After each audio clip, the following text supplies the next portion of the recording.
ما علمتنا إنك أنت العليم الحكيم رب اشرح لي صدري ويسر لي أمري واحلل عقدة من لساني يفقهوا قولي بجاه النبي وآله أما بعد. Ikhwan al-a'izzah rahimakumullah.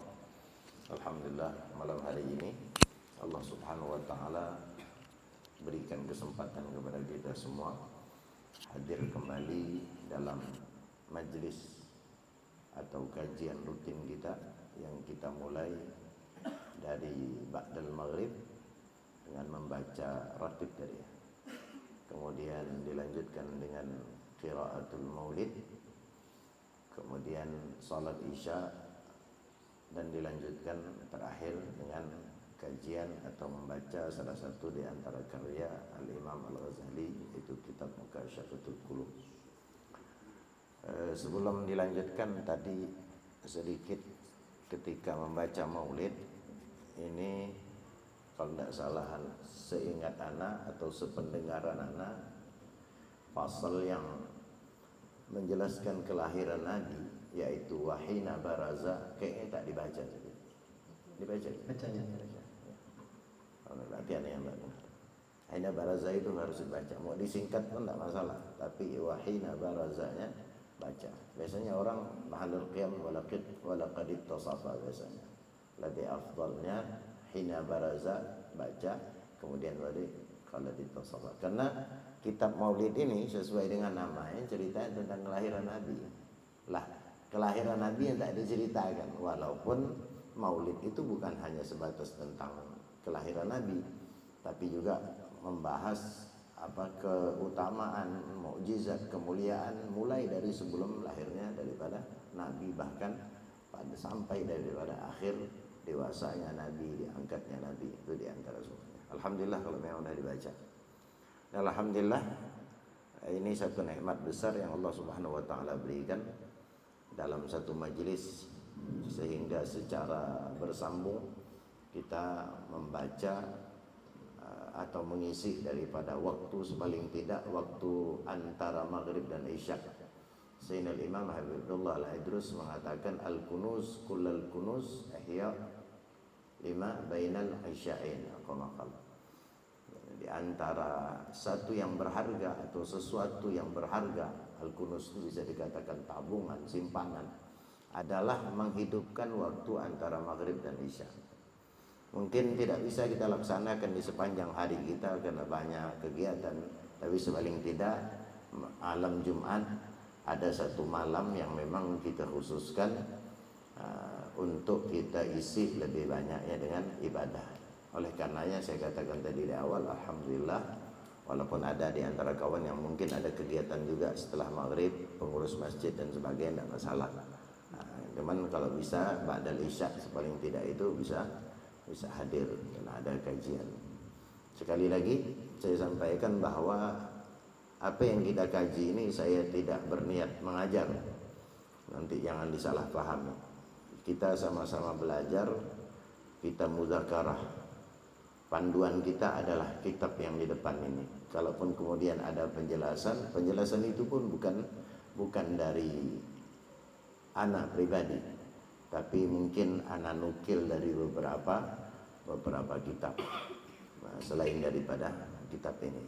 Karena kalau kita pelajari, insya Allah nanti akan selesai, kita akan tahu bahwa saya secara pribadi dan kita semua adalah orang yang belum layak sebenarnya mengkaji ini. Karena semua yang di ini cuma nabrak kita, kalau bahasa mudah kata orang Pontianak ini bantai kita. Jadi kita ini semacam berkaca. Tapi inilah alasan bahwa kita ingin bagaimana, kalaupun tidak 100% tapi ada upaya. Apa yang sudah diraih oleh orang-orang terdahulu, bagaimana mereka menyelamatkan hati mereka, bagaimana mereka ibadahnya mereka. Ini salah satu di antara metode yang harus kita ambil dari mereka, yang hari ini hampir tidak kita temukan. Karena dikatakan hampir itu bukan tidak ada, karena banyaknya perusak hati, sehingga hampir dikatakan tidak ada. Ini kebetulan alhamdulillah apa yang disuguhkan oleh Al-Imam Ghazali yang dinukil oleh salah seorang atau diikhtisar, diringkas oleh salah satu di antara ulama yang memang tidak disebutkan namanya sebagaimana kita sampaikan pada pertemuan lalu. Ya, mudah-mudahan kita mendapatkan daripada keberkahannya. Amin ya rabbal alamin. Baik, hadirin yang dirahmati Allah Subhanahu wa taala, untuk mempersingkat waktu kita akan lanjutkan apa yang telah kita baca pada pertemuan yang lalu, yaitu masih di bab yang pertama terkait dengan bayanul khauf atau fi bayanil khauf, penjelasan seputar al khauf, rasa takut. Tentunya yang dimaksud adalah takut kepada Allah Subhanahu wa taala. Nah, di antaranya dijelaskan oleh Al-Imam Al-Faqih Abu Laits. Beliau kemarin mengatakan alamatu khaufillah, karena ketika berbicara tentang takut kepada Allah, tentunya segala sesuatu itu biasanya ada tanda-tandanya. Sehingga beliau dalam hal ini menjelaskan, dan menurut versi beliau ada 7 tanda yang itu merupakan tanda atau ciri-ciri bahwa orang itu adalah orang yang dikatakan takut kepada Allah Subhanahu wa taala. 5 sudah kita bahas. Kita akan lanjutkan yang ke-6. Wasadisu, adapun yang ke-6 di antara tanda ciri orang yang takut kepada Allah adalah orang yang menjaga qadamuhu, kakinya. Betul itu ya. Fala yamshi fi ma'siyatillahi, maka di antara tanda kaki bahwa takut kepada Allah itu terwujud di antaranya di raga kita. Karena seorang dikatakan seorang itu kan terdiri daripada raga, dan di dalam bagian tubuh kita ini ada mata, ada hati, ada tangan, ya. Nah, ketika seorang hamba itu takut, maka akan tampak di jasadnya, akan tampak di tubuhnya. Sehingga itulah yang dijadikan tanda oleh beliau dari organ tubuh tersebut. Ini yang ke-7 ini organ semua. Nah, kebetulan tangan sudah kita bahas, dan kebetulan hari ini yaitu yang ke-6 kaki, di organ kaki. Seorang hamba yang takut dikatakan fala yamshi fi ma'siyatin, maka kakinya tidak akan dia jalankan atau dia pergunakan untuk berjalan dalam melakukan kemaksiatan kepada Allah. Terus bal yamshi fi ta'atihi, akan tetapi orang yang takut kepada Allah, langkah kakinya pun dia tidak langkahkan kecuali di dalam menuju ketaatan kepada Allah, waridhah, atau mencari keridhaan Allah Subhanahu wa taala. Sehingga dia tidak mau langkahkan kakinya kecuali langkah tersebut adalah langkah yang mendatangkan pahala, langkah yang menunjukkan daripada ketaatannya kepada Allah Subhanahu wa taala, untuk langkah dalam rangka mencari daripada ridhonya Allah Subhanahu wa taala.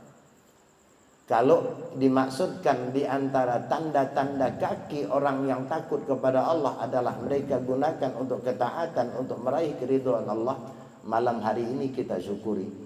Sepaling tidak, walaupun tidak sepanjang hari kita melakukannya, tapi dari rumah tadi kita tidak melangkahkan kaki kita kecuali untuk dalam rangka ketaatan kepada Allah dan mencari ridho Allah Subhanahu wa taala. Cari ridho Allah lewat maulid, lewat majelis. Maka ini nikmat. Wa ila suhbatil ulama, atau dia pergunakan kakinya untuk berjalan dalam rangka bersilaturahim, bertemu, berkumpul dengan siapa? Para ulama. Wasulaha, atau berkumpul dengan orang saleh. Ulama, orang saleh itu beda. Makanya di dalam hal ini dibedakan. Ada orang ulama memang lazimnya saleh, walaupun tidak harus. Tapi orang saleh belum tentu alim. Orang saleh, ya orang saleh itu sah-sah saja. Andai kata kita hari ini mungkin faktor karena tua, tidak bisa mencapai, kita semua ini sudah terlambat sudah. Pas mondok pun dah tua, wah, dah lah tua, bebal lagi, payah. Nah, kita ini kan sama. Jadi dibilang ulama tak pas, wah. Jadi macam mana? Ya sudah, sepaling tidak ada porsi yang lain. Apa? Kumpul dengan orang-orang saleh. Kumpul dengan orang-orang saleh. Orang saleh banyak. Orang yang melakukan taat kepada Allah, orang yang lebih cenderung kepada taat kepada Allah Subhanahu wa taala. Nah, kalau kaki seseorang, kata beliau, dipergunakan untuk taat kepada Allah atau mencari keridhaan Allah, dipergunakan untuk menyambung silaturahim, berkumpul dengan para ulama atau orang saleh, itu diantara ciri bahwa dia adalah hamba yang takut kepada Allah Subhanahu wa taala. Karena kalau dia tak takut, dia tak peduli. Kakinya nak dilangkahkan kemana, dia tak peduli. Kenapa? Tak rasa takut. Orang yang ada rasa takutnya, maka langkahnya dia perhitungkan. Kemana ini? Wah, kalau kita kulangkahkan nanti menambah beban dosa aku, sehingga nanti menjerumuskan aku ke neraka. Oh, tak jadi. Nah, itu jadi boleh dikatakan bahwa al-khauf itu adalah adalah penggerak daripada kaki kita kemana, daripada arahnya. Kalau khauf, rasa takut kita, kata ulama besar, maka setiap, bukan hanya langkah, kemarin sudah kita bahas, tangan kita, mata kita, hati kita, itu fokus menuju kepada ketaatan kepada Allah Subhanahu wa taala. Kemudian yang terakhir, yang ketujuh, kata beliau, bahwa orang yang takut kepada Allah Subhanahu wa taala akan tampak di dalam taat. Ini tidak menyebutkan organ, tapi ketaatan itu biasa juga atau tidak mustahil juga muncul dari kerja organ badan kita. Orang salat, antum pergi ke sini kemudian untuk taklim, kan secara keseluruhan juga adalah bagian daripada taat. Jadi taat itu lebih global gitu. Kalau tadi hitungannya adalah per bagian, sesuai dengan bagian, per anggota. Nah, kalau taat ini umum. Nah, taat itu kerja hati bisa, taat itu dengan lisan bisa, taat itu dengan semuanya bisa. Salah kata. Fayaj'alu ta'atu khalisah. Ketika seorang sudah mengajarkan taat, maka di antara ciri orang takut kepada Allah itu tidak hanya sekedar taat, tapi dia jadikan ketaatannya kepada Allah itu khalisatan liwajhillahi ta'ala, murni karena Allah. Murni karena Allah. Kalau taat itu adalah satu pekerjaan amal kebaikan, maka secara zahirnya ketika kita lihat orang salat, dia taat. Ketika orang lihat puasa, taat. Ketika dia bersedekah, taat, zahir. Itu adalah ketaatan. Tapi ternyata taat tersebut masih butuh. Untuk kesempurnaan taat tersebut masih dibutuhkan, kalau bahasa kita mudahnya, syarat lain. Apa itu? Bagaimana kita menjadikan ketaatan tersebut murni karena Allah. Kita ini kadang-kadang bukan untuk orang, tapi ketika taat tersebut kita lakukan agak terpaksa, itu secara tidak langsung tak utuh ke kesempurnaan. Tidak utuh dia. Macam mana caranya? Dan ini proses. Andai kata kemudian kita belum sampai sebagaimana yang beliau katakan ini, maka bukan berhenti dari ketaatan, bukan solusi. Ada orang kadang-kadang karena syarat daripada taat itu, bahkan ibadah yang dikatakan taat itu diterima kalau seandainya ikhlas, ya kan? Banyak orang menjadikan ini sebagai alat untuk kemudian stop dari beramal. Kenapa tak sedekah lagi? Baru terbaca aku kemarin. Kenapa pula? Ternyata sedekah itu memang sudah ada, tapi kalau tak ikhlas ternyata tak ada apa-apa. Terus itulah aku berhenti. Kenapa pula? Belum ikhlas. Nanti aku tunggu ikhlas. Sampai mati tidak ikhlas. Ya, sama dengan salat, ibadah semua. Ikhlas itu memang tujuan ibadah. Tapi untuk mencapai itu, atau andai kata kita belum sampai pada titik ikhlas secara sempurna, bukan berarti kita harus tinggalkan ibadah yang sudah kita lakukan. Karena keikhlasan itu biasanya akan hadir setelah amal yang kita lakukan itu kontinu. Maka sering dikatakan bahwa istiqamah atau kontinu itu, kata ulama, lebih mahal, lebih tinggi derajatnya daripada karamah sekalipun. Kenapa? Karena yang bisa menghilangkan daripada sifat riya, sifat ini dalam amal kita semua itu tidak ikhlas. Itu diantaranya kontinu. Dalam kehidupan kita digambarkan ini, antum ketika punya kegiatan entah di kantor entah apa, antum dituntut harus berangkat jam 7. Saya kira tidak ada orang di awal-awal kemudian merasa nyaman dia harus berangkat jam 7 atau berangkat jam 5. Tak nyaman. Ya. Walaupun kerjaan. Maka saya pernah contohkan, ada kawan sekarang udah PNS. Ini sering saya bawakan ini, karena ini cerita ini bukan orang, saya yang alami dan saya tanya langsung dengan orangnya dan saya tahu siapa kerjanya. Ada salah satu teman saya waktu saya di Pondok Khulafa. Dia dulu gurunya masih honor, sekarang sudah PNS. Dulu masih honor. Apa kerjanya? Kerjanya ngantar koran. Ngantar koran biasa ke simpang Polda itu di antaranya. Jam berapa dia turun? Dia harus bangun 2:30. Dia ambil dulu koran ke ini, baru kemudian dia bagi. Itu mau hujan, mau panas, tak peduli. Karena koran harus serentak. Mau banjir, mau apa itu tak peduli. Pokoknya koran harus terantar, kan sifatnya gitu. Kita bayangkan dia turun, kalau lah musim panas nih, turun 2:30 nyaman. Kalau pas musim hujan, kan sejuk tuh, harus turun segitu.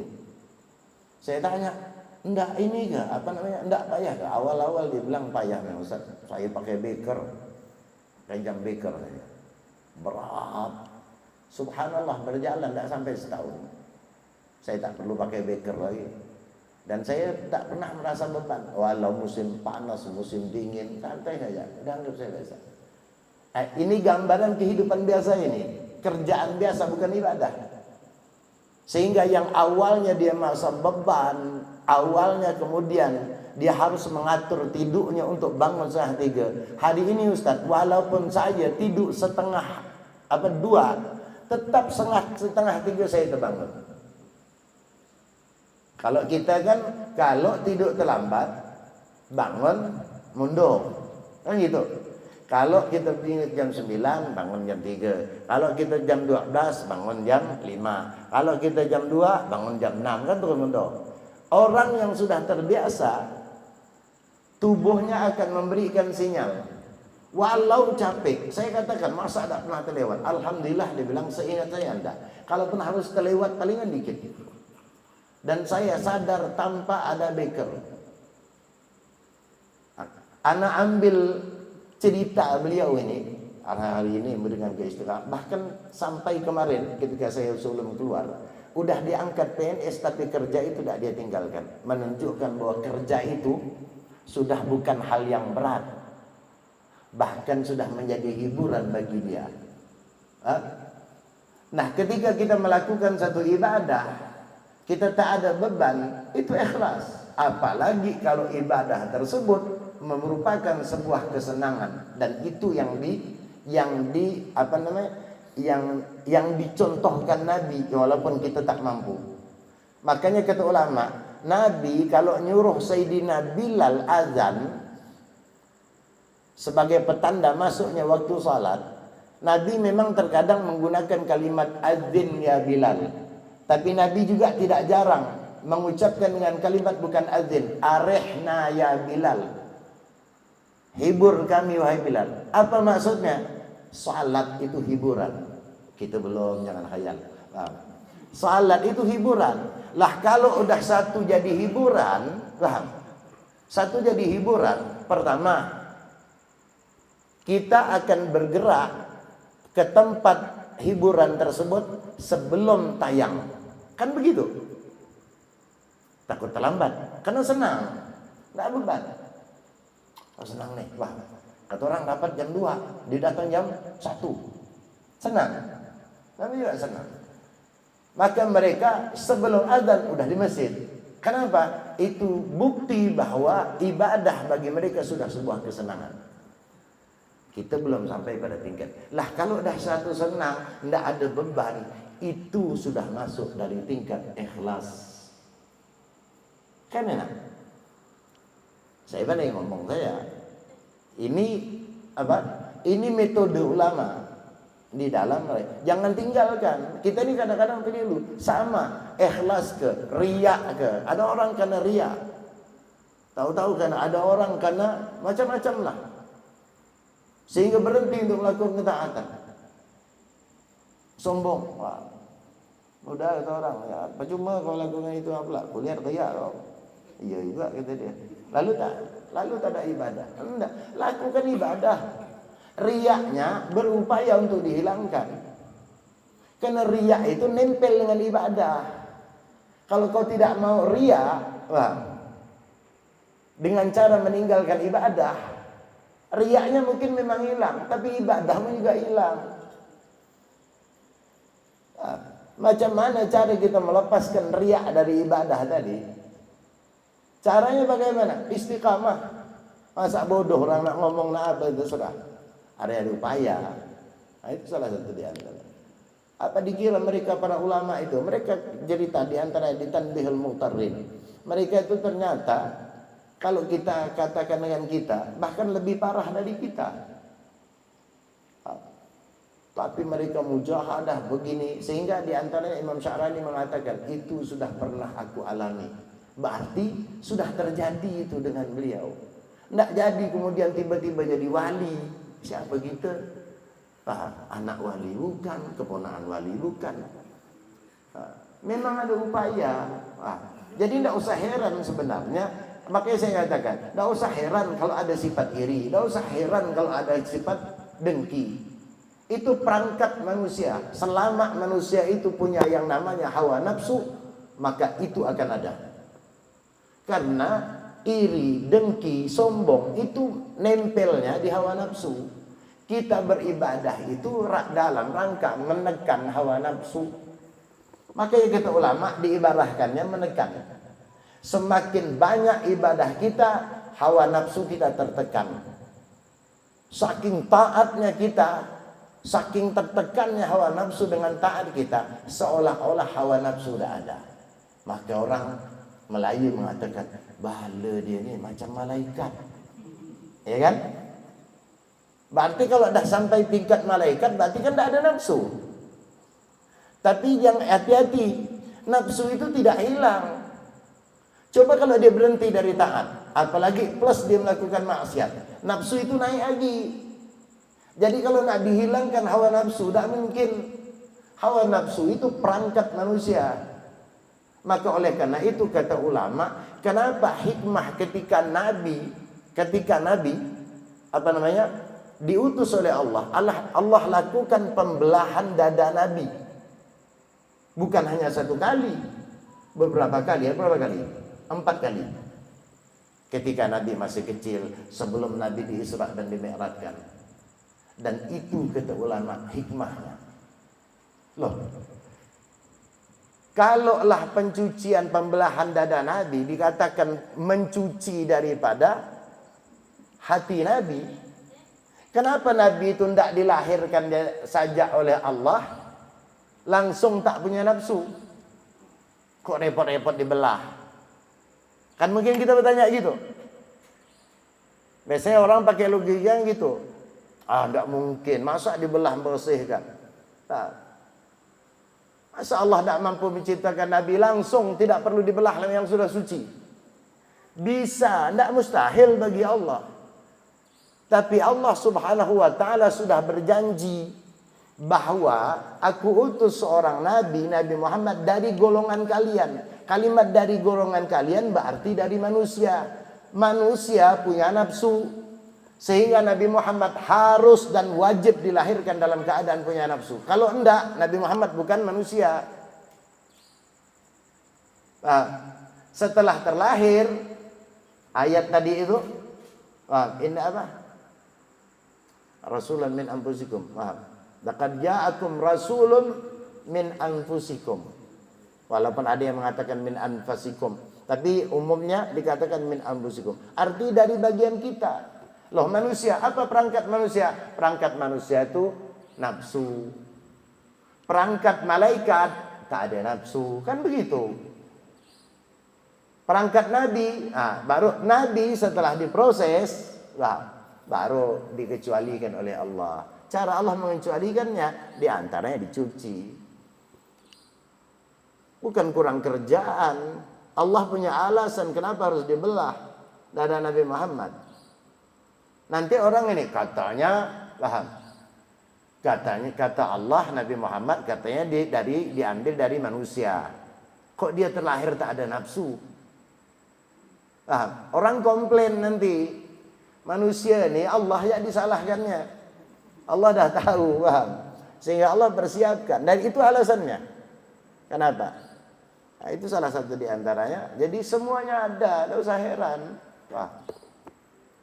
Nah, kita belajar ini, tujuannya bukan kita sudah baik, justru kita tidak baik, itulah belajar. Dan kita punya panduan. Orang yang sudah dinyatakan bagaimana lolos dari penyakit-penyakit ini. Yang kita contoh orang dah lolos. Jangan kita contoh orang yang belum lolos. Hari ini ada orang belajar dengan seseorang dengan judul yang sama, tapi belajar dengan orang yang dia pun tak lolos. Imam Ghazali ini lolos, kakinya bengkak ibadah. Pakaiannya rapi, dia jaga muruahnya, nama baiknya, keilmuannya, ibadahnya. Lolos, baru kita jadikan contoh. Kita jadikan contoh orang, pribadi dia saja kita belum tahu, tak kenal, tak ada buktinya. Sudah sholat? Sudah. Bila? Sudah pokoknya. Tak ada bukti, macam mana? Bukti. Dan Rasulullah adalah orang yang membuktikan. Rasulullah katakan, ibadah kalian. Rasulullah contohkan, bengkak kaki Nabi, hatta tawarramat qadamah. Jadi orang yang kita contohkan, makanya Rasulullah dijadikan oleh Allah contoh buat kita. Tapi sebelum Allah Subhanahu wa taala jadikan, Allah sudah persiapkan. Maka Rasulullah disempurnakan oleh Allah. Secara akhlaknya, secara ini. Sehingga tidak ada celah bagi orang. Karena memang contoh. Nabi juga contoh. Contoh itu pasti yang terbaik. Itu diantaranya. Jadi tidak usah berhenti, tidak usah khawatir. Kita ini belajar.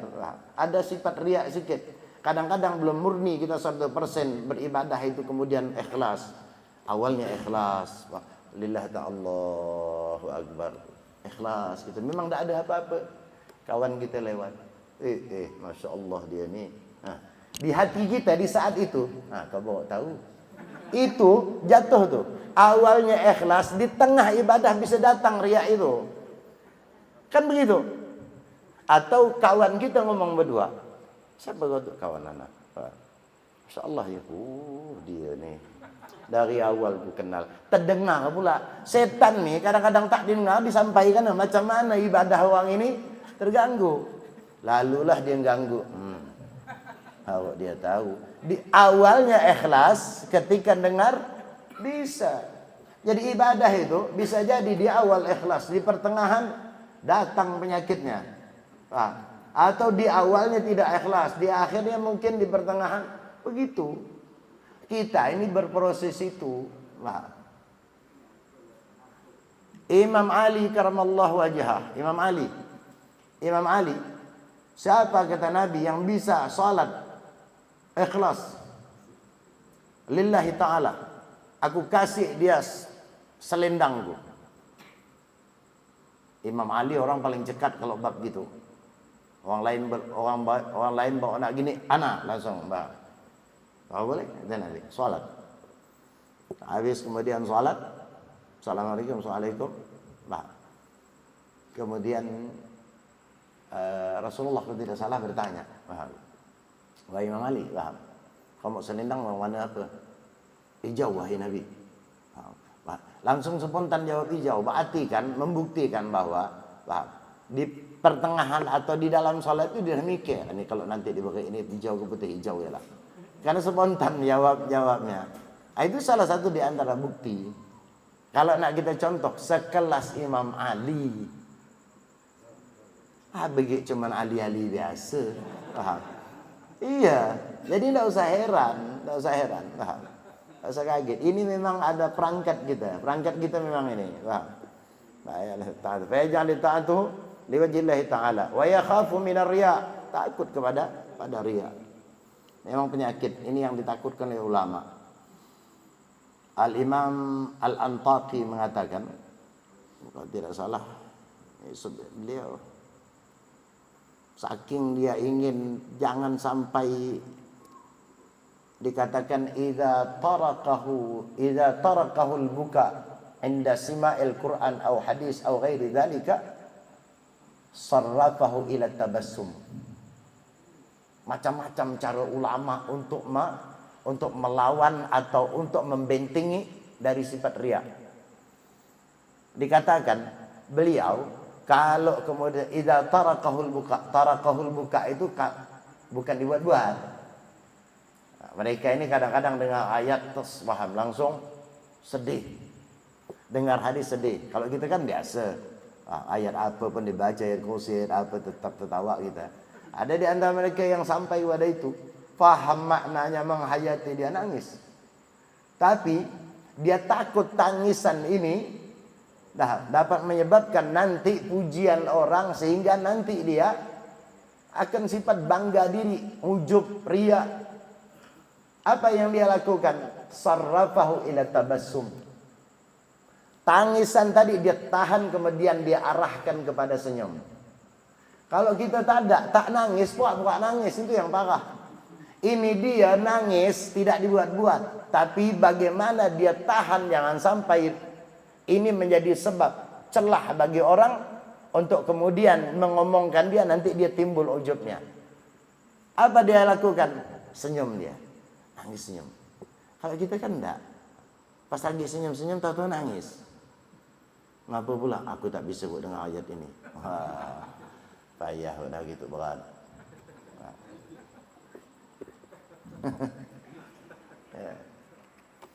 Tak bisa aku buat dengar ayat ini.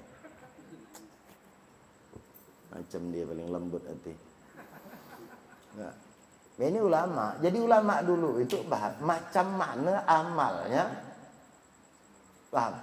Tidak ada celah bagi setan untuk merusaknya. Ini bukan dibuat-buat, tapi fakta, tapi dia alihkan. Kenapa? Karena mereka takut mereka.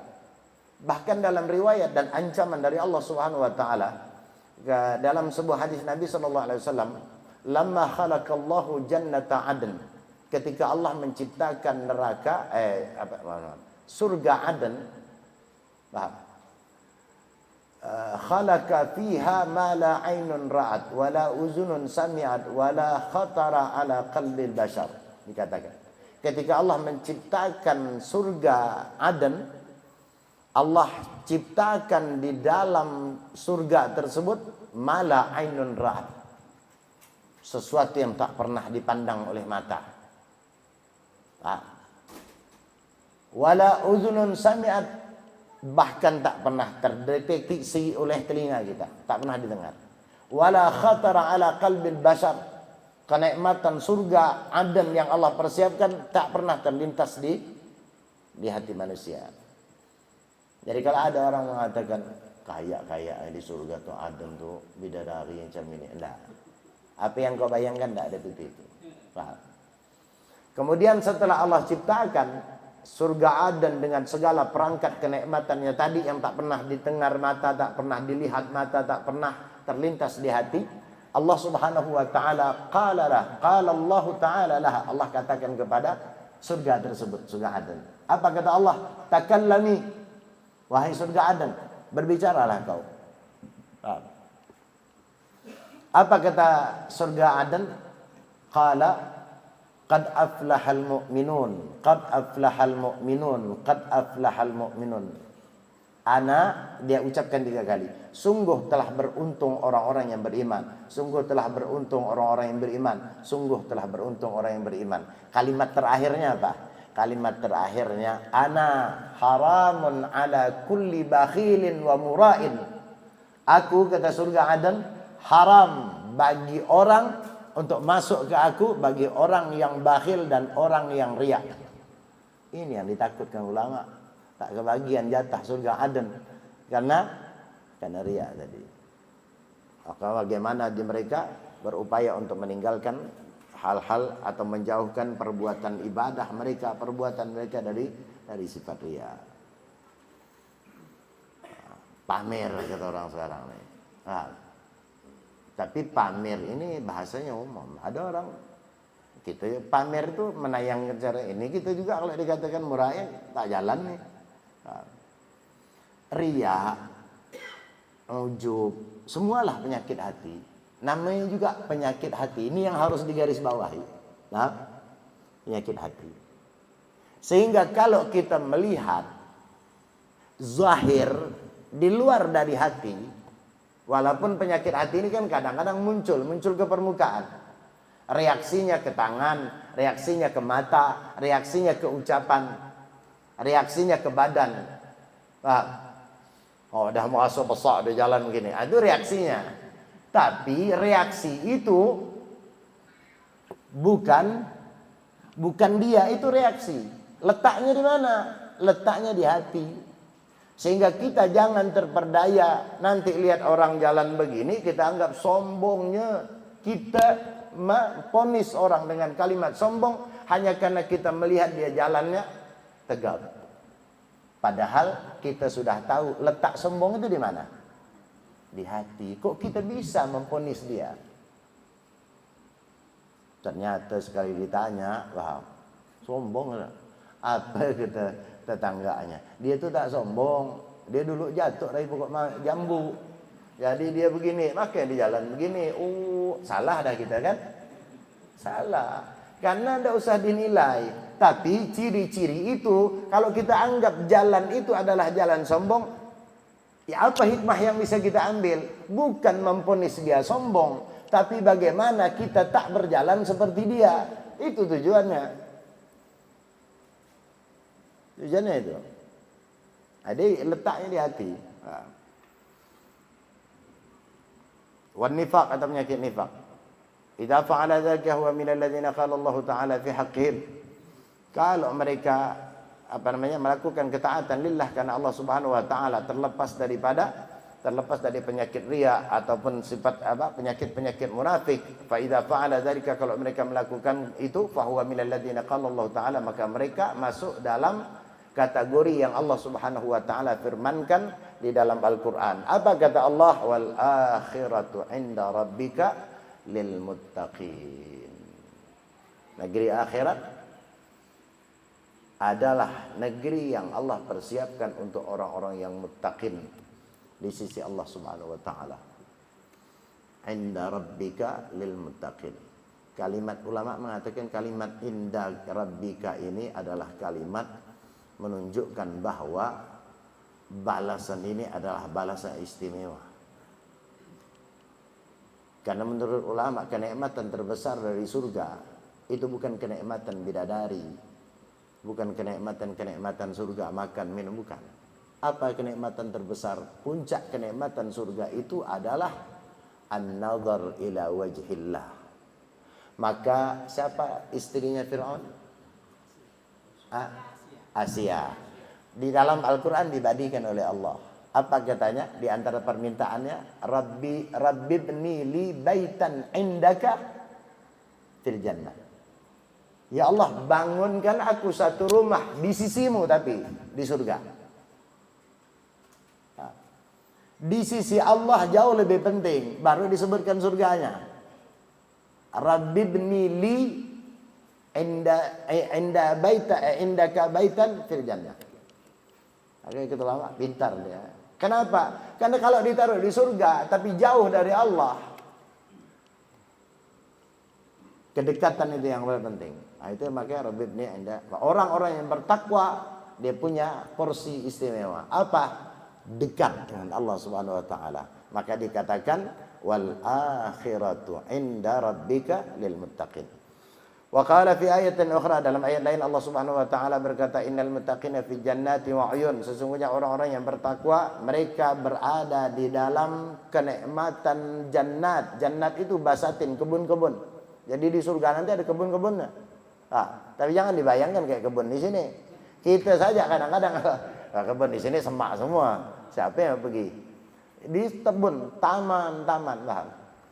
Jannatin wa uyun, air-air, sumber-sumber air. Kalau kita terkesima ketika pergi ke gunung pemandangan yang ini, wah, surga jauh. Bukan jauh, tidak bisa. Kalau jauh mungkin masih bisa dibandingkan. Surga tidak bisa dibandingkan. Kalau jauh kan bisa jadi. Enggak, surga tadi itu isinya surga. Apa kenikmatnya? Mala ainun ra'at wala uzunun sami'at wala khatara ala qalbil bashar. Saya selesaikan ini. Kalau tidak selesai ini. Agak bercepat sedikit. Wa qala ta'ala, dan Allah Subhanahu wa taala dalam ayat yang juga berfirman, innal muttaqina fi jannatin wa na'im. Sesungguhnya orang-orang muttaqin, orang-orang yang bertakwa, fi jannatin wa na'im, mereka berada di dalam kenikmatan, wa na'im, jannatin di dalam kebun, paham? Taman-taman surga, wa na'im, dan dalam kenikmatan. Wa qala ta'ala, dan Allah juga berfirman, innal muttaqina fi maqamin amin. Sesungguhnya orang-orang bertakwa mereka berada di dalam posisi yang aman. Paham? Makanya tadi di dalam hadis Nabi, surga itu sendiri mengatakan bahwa qad aflahal mu'minun. Kenapa? Beruntung dia, aman. Ka'annahu ta'ala yaqul, ayat-ayat tadi itu yang menjelaskan tentang balasan bagi orang-orang yang bertakwa, mereka yang takut kepada Allah Subhanahu wa taala, seolah-olah ayat tersebut Allah mengatakan bahwa innahum yanjun, mereka ini berhasil, sukses yaumul qiyamah, pada hari kiamat, minan nar, mereka selamat daripada api neraka. Seolah-olah Allah mengatakan kesimpulan dari sekian ayat tersebut demikian. Wa yanbaghi lil mu'min an yakuna bainal khauf war raja, maka oleh karena itu seorang mukmin hendaknya mereka berada di antara dua atau memiliki dua, bukan berada di antara dua. Hendaknya seorang mukmin memiliki rasa takut dan rasa pengharapan. Andai kata rasa takut saja tanpa raja itu pengharapan kepada Allah, maka rasa takut ini akan membuat orang putus asa. Tapi kalau berharap saja tanpa ada rasa takut, nanti dia kurang ajar. Yang tepat itu apa? Orang mukmin harus punya rasa takut dan punya pengharapan kepada Allah. Maka ulama mengatakan hendaknya antara rasa takut yang disebut dengan khauf dan raja, pengharapan kita, itu kata ulama seperti keranjang. Tahu keranjang? Keranjang apit biasa dibawa orang itu. Keranjang apit tuh orang bawa durian tuh, dua butik kan? Biasa bawa dipa tuh. Itu keranjang apit dua. Keranjang apit itu kalau diisi sebelah mepel. Kalau diisi yang kiri kanan tak ada, mepel ke kiri. Terus kalau enak itu apa? Isi dua. Cobalah isi minyak satu dirigen, taruh sebelah kanan, yang kiri kosong. Kalau tidak begini, Jadi kata ulama, manusia itu harus punya dua. Apa? Khauf. Harus punya rasa takut. Kenapa? Karena kalau cuman berharap tidak ada rasa takut, nanti dia, kalau bahasa kita ini kurang ajar. Tenang, maksiat dulu. Allah kan Maha Pengampun. Dia lihat, itu kan su'ul adab namanya. Kenapa? Terlalu besar pengharapannya kepada Allah, bagus. Tapi kalau tidak ada khauf, bahaya. Orang juga punya khauf tapi tidak ada pengharapan kepada, bahaya juga. Ada orang sudah jatuh dalam maksiat. Ya Allah, takut, macam mana? Tobatlah, tidak bisa. Kan bahaya. Sehingga apa? Yang terjadi nanti putus asa. Dahlah bunuh diri, yalah. Ngapa pula nak tobat pun tak bisa. Khauf, raja harus ada dalam diri kita. Harus ada rasa takut kepada Allah agar tidak suul adab. Ada juga raja. Maka kata ulama harus ada di antara dua tadi, khauf raja. Fa yarju rahmatullah wa la ya'sa minha. Maka dia berharap kepada rahmat Allah Subhanahu wa taala dan tidak putus asa. Ada satu cerita bahwa kita ini adalah orang yang banyak melakukan kesalahan, dosa banyak. Andai kata bukan karena rahmat Allah, maka azab yang layak, bukan nikmat yang kita dapat. Siapa di antara kita yang berani? Walaupun kita ahli ibadah. Apa ahli ibadah 24 jam kita beribadah? Hendak. Kurang. Ulama yang sudah memporsil segala kemampuannya untuk beribadah, hendak berani mengatakan bahwa itu cukup. Rahmat Allah, kita ini rahmat Allah. Maka sebesar apapun atau andai kata kita adalah orang pendosa, jangan berputus asa. Dan itu Allah yang melarang, bukan kita. Allah yang melarang. Karena di saat kita melakukan, mungkin di saat itu kita jauh dari ilmu, tak pernah belajar, tak pernah dengar, pergaulan salah, itu bisa terjadi. Ketika hari ini kau kemudian diberikan petunjuk, kemudian kau dihadirkan di tempat yang baik, jangan berputus asa, jangan kau lihat ke belakang. Karena akan menyebabkan engkau boleh lihat ke belakang kalau itu mendorongmu untuk takwa, mendorongmu untuk takut. Tapi kalau kelihat belakang kemudian membuat engkau kecewa, berputus asa, jangan dilihat. Kenapa? Rahmat Allah di depan jauh lebih besar. Ada satu riwayat dari Sayyidina Ibnu Abbas, Sayyidina Abdullah bin Abbas radhiyallahu taala anhu. Rasulullah itu pernah mengutus utusan kepada Raja Wahsy. Cerita ini ma'ruf sebenarnya. Pada Raja Wahsy dan pengikutnya. Raja Wahsy ini disurati, diajak oleh Rasulullah Islam. Raja Wahsy ini salah satu di antara raja yang kalau bahasa kita non-Islam, tapi dia punya hubungan baik dengan Nabi. Nabi itu punya raja itu Wahsy dengan Najasyi. Ada. Tapi Wahsy ini baik. Dia kalau bahasa kita ini non muslim. Nah, dia Nabi berikan utusan ngajak Wahsy dan kawan-kawannya untuk masuk Islam. Ayo kalau bahasa kita ayolah masuk Islam. Wahsy balas dari kepada utusan Nabi tersebut dibalas. Kalau bahasa kita engkau ni aneh, paham? Bahwa engkau juga yang mengatakan bahwa orang yang menyekutukan Allah, orang yang berzina, orang yang maksiat, katanya nanti yaumul qiyamah dibalas wa yakhlud fihi muhana, dia akan diabadi nanti di sana. Kau ngajak aku, paham? Sementara kau juga ngomong bahwa orang yang maksiat, orang yang menyekutukan, orang yang berzina, orang yang mencuri, kata kau, paham? Diazab pada hari kiamat. Kemudian sampailah utusan kepada Nabi dengan jawaban Wahsy tadi. Kemudian Rasulullah SAW Allah Subhanahu wa taala menurunkan wahyu kepada Nabi Muhammad agar menjawab pertanyaan daripada pertanyaan Wahsy atau keraguan Wahsy itu. Allah katakan illa man taba wa amana wa amila amalan salihan. Kau boleh melakukan itu, tapi kalau kau tobat, kata Allah, kemudian setelah itu engkau beramal dengan amal saleh, maka Allah akan ampunkan. Dikirim, paham? Apa yang Allah wahyukan ini dikirim kepada Wahsy, dibaca lagi Wahsy, dijawab oleh Wahsy tadi. Apa kata Wahsy? Hadza syartun syadid.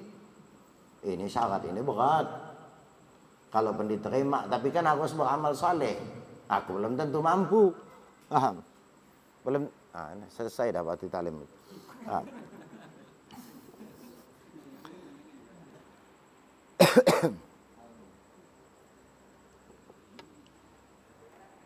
Ada?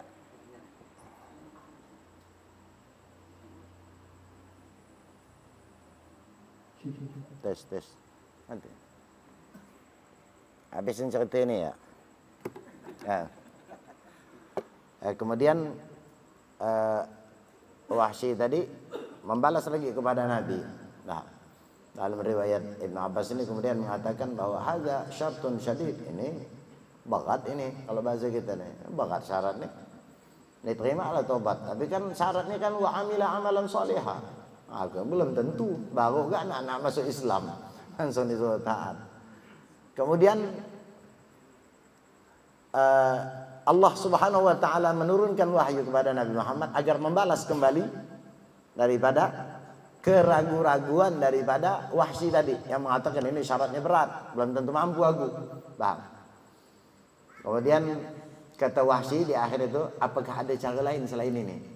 Nah, itulah turun ayat kemudian disampaikan oleh Nabi. Ayat apa? Ayat innallaha la yaghfiru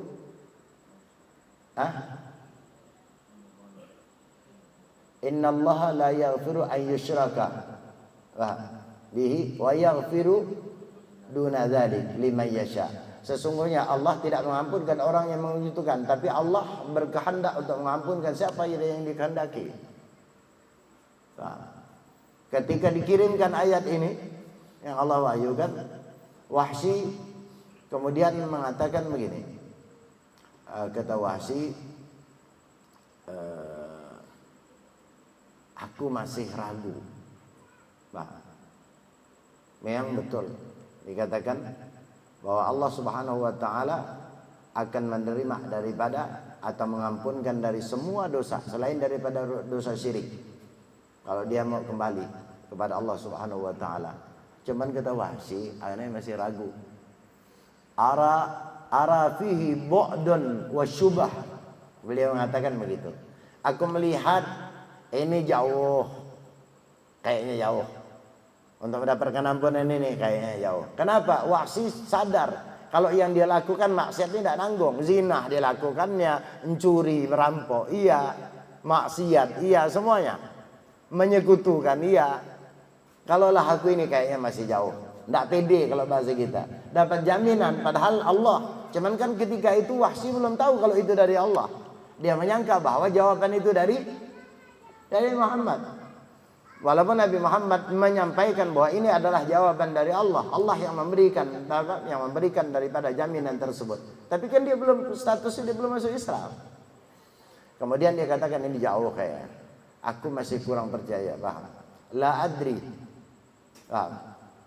La adri hal yughfaru li amla. Aku tak tahu apakah Allah mengampunkan atau tidak. Maka belum tahu. Walaupun ada jaminannya aku belum tahu kata dia. Kemudian Allah Subhanahu wa taala jawaban Wahsy tadi yang mengatakan itu dikirim kepada Nabi Muhammad. Kemudian dijawab lagi dengan Nabi Muhammad, maka turunlah ayat yang terakhir. Ya ayyuhalladzina amanu la taqnatu min rahmatillah. Innallaha la taqnatu min rahmatillah. Wahai orang-orang yang beriman, janganlah kalian berputus asa daripada rahmat Allah. Innallaha yaghfiru dzunuba jami'an. Kata Allah Subhanahu wa taala, wahai orang-orang yang beriman. Kan mau diajak masuk Islam, masuk ya kau dulu. Wahai orang-orang yang beriman, sesungguhnya Allah Subhanahu wa taala, ya ayyuhalladzina amanu la taqnatu min rahmatillah. Allah larang. Jangan kau terlalu bimbang sehingga kau menyesal dengan perbuatan banyak kemaksiatan yang pernah kau lakukan. Allah katakan, la taqnatu min rahmatillah. Innallaha yaghfiru dzunuba jami'a. Sesungguhnya Allah menghapuskan atau mengampunkan dosa semuanya. Ketika sampai ayat itu, apa kata Wahsy? Hadza. Naam hadza. Kalau bahasa kita, ini loh iya. Ini terjemahan pontianaknya. Wah, dia kata Wahsy, naam hadza. Kemudian faja'a fa aslama huwa wa ashabuh. Dalam riwayat itu dikatakan kemudian setelah dapat balasan yang terakhir itu dan dia mengatakan ini baru mantap, kata dia. Datang dia kepada Nabi dan rombongan atau sahabat-sahabatnya kemudian masuk Islam. Nah, sahabat cerita ini yang paling terpenting titik buat kita ini di sini. Kalau ini cerita untuk Wahsy. Riwayat ini belum selesai. Ketika Wahsy masuk Islam ini kemudian sahabat-sahabat Nabi dengar, sehingga sahabat-sahabat Nabi kaum muslimin mukminun kemudian mereka berkata, ya Rasulullah, ahya lil Wahsy khas am lil mu'minin amma. Wahai ya Rasulullah, apakah ini khusus untuk Wahsy dan kawan-kawan dia saja, apa ini untuk kaum muslimin umumnya? Artinya selagi dia tidak berputus asa mau kembali bertobat kepada Allah, ampunkan dosanya, apakah ini khusus untuk Wahsy saja apa untuk semua? Apa kata Rasulullah? Bal hiya ammah lil mu'minin. Dan ini kabar bahagia buat kita dari pertanyaan dari para sahabat. Kata Rasulullah, bukan hanya untuk Wahsy. Apa yang Allah katakan, ya ayyuhalladzina amanu la taqnatu min rahmatillah. Ya ibadi, ya qul ya ibadiyalladzina asrafu, ya la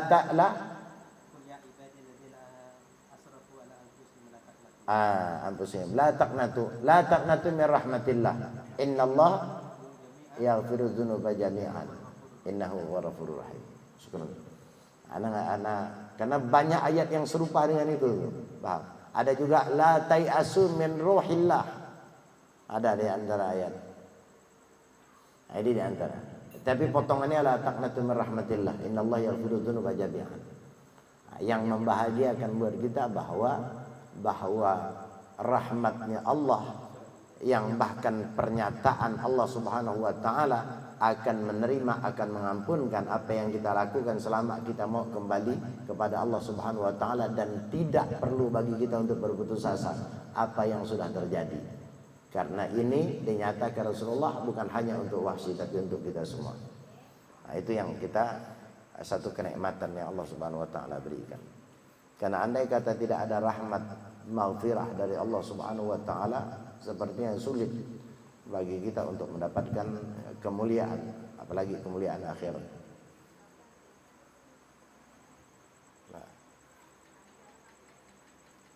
Wa ya'budullah wa yarji' an af'alih, menyembah kepada Allah, beribadah kepada Allah, wa yarji' an af'alih, kembali kepada perbuatannya. Apa tadi itu? Tadi. Wala ya'sa minha kama qala la taqnatu min rahmatillah. Wa ya'budullah.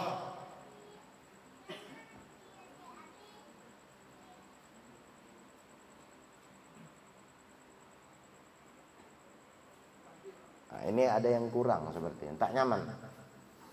Wa ya'budullah kayaknya wala yarji' an af'alihi al-qabi'ah.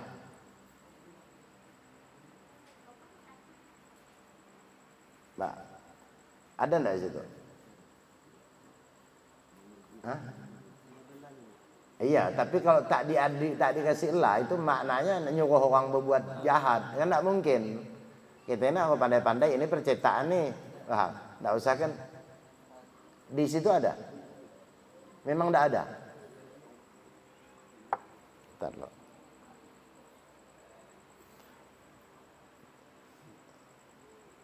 Kama qala Allah Ta'ala wa nakhu wa raja fayarju rahmatullah wa la ya'sa minha kama qala Allah Ta'ala wa ya'budullah.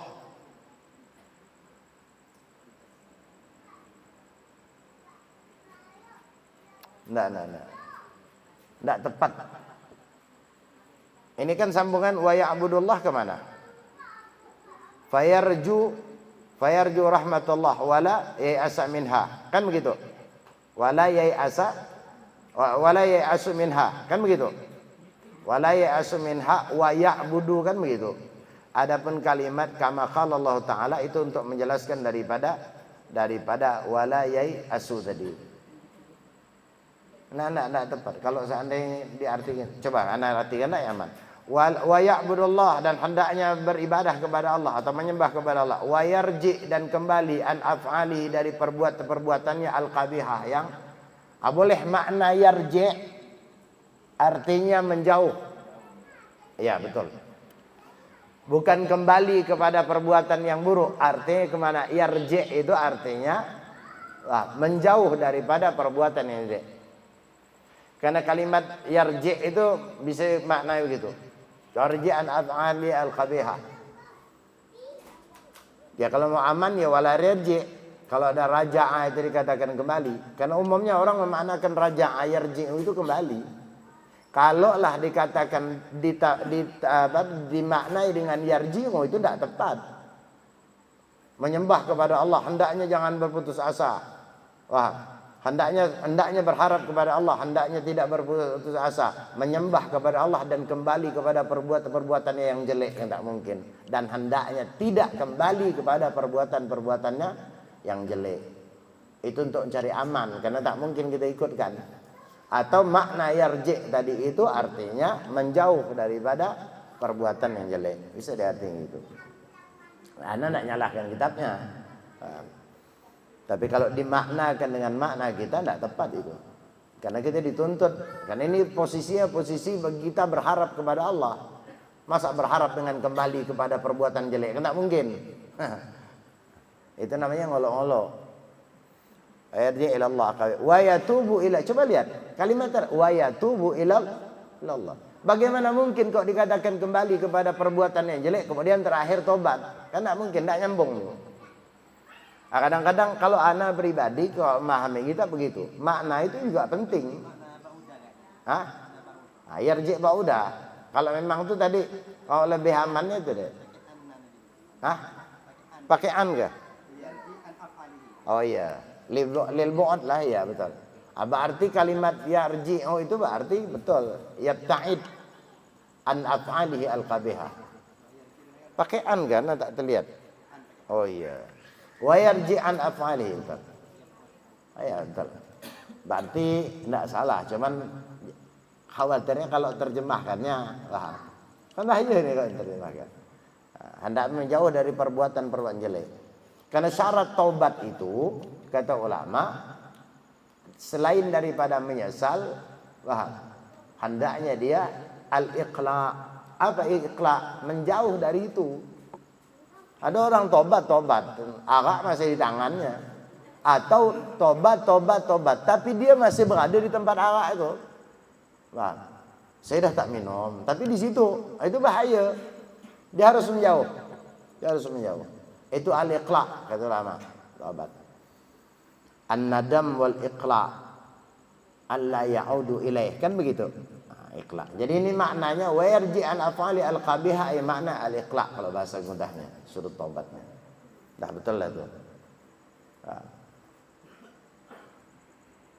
Dah lah yang 9. Ya, cukup. Insyaallah ada hikayahnya nanti lah. Ya, tak terlalu malam. Aminah aja. Baik, mudah-mudahan manfaat apa yang bisa kita ambil hikmahnya dari perkataan beliau ini. Ini satu hal yang membahagiakan bagi kita. Kebetulan selain membahas terkait dengan khauf, kemudian di akhir ada satu kemuliaan yaitu di antara adalah besarnya daripada rahmat Allah Subhanahu wa taala. Dari beberapa kisah tadi bahwa jangan terlalu kecewa dengan apa yang kita pernah lakukan, satu kesalahan itu karena rahmat Allah Subhanahu wa taala jauh lebih besar daripada kesalahan yang kita lakukan. Yang penting syaratnya ada upaya, ikhtiar, kesungguhan untuk memperbaiki, insyaallah dengan itu Allah Subhanahu wa taala akan berikan ampunan dan rahmatnya. Amin ya rabbal alamin. Baik, hadirin rahmat Allah Subhanahu wa taala, untuk malam hari ini saya kira kita cukupkan dulu sampai di sini. Sama-sama kita membaca dan menutup kajian dengan pembacaan doa kafaratul majlis. A'udzubillahi minasyaitonir rajim. Bismillahirrahmanirrahim. Subhanakallahumma wa bihamdika asyhadu an la ilaha illa anta astaghfiruka wa atubu ilaik. Wassalamualaikum warahmatullahi wabarakatuh.